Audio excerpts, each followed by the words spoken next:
The concept behind it was to bring a different kind of publication and a different kind of vehicle for people to find information about the nonprofit organizations that were there to support them, that we would give an opportunity to be involved in the community and get information out for organizations that didn't have the money to market or get the word out any other way by publicizing them there. And we used to advertise that we gave away about 35% of the space in the Little Gay and Lesbian Yellow Pages book to nonprofit organizations or events that were going to be taking place that would be of benefit to the gay and lesbian community.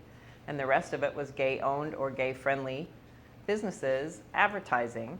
The concepts behind it were starting to take hold in some of the other big cities in the United States, which was that gay and lesbian people would rather do business with people that wanted their money knowing they were gay, and that we would be really loyal to those people with the money we had if we knew who they were.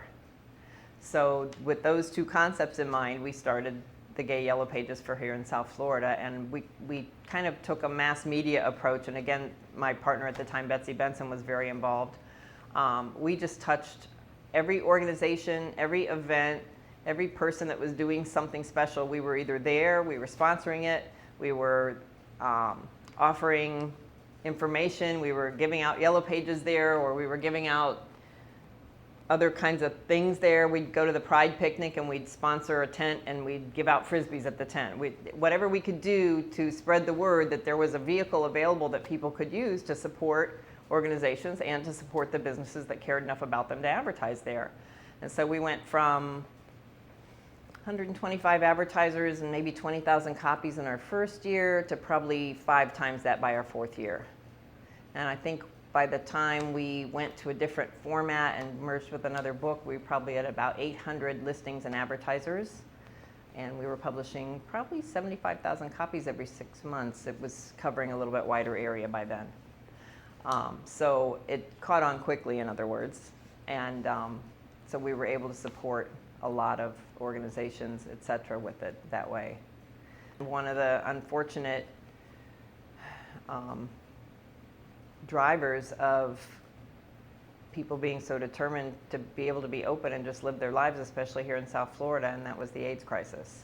And it was still really in full swing the first couple of years that we had Outpages. So while there was a small group of companies that were nationally starting to advertise to the gay and lesbian community and see benefit to it, like Absolute and Perrier, and I think our inside back cover a couple of times was Borders Bookstores.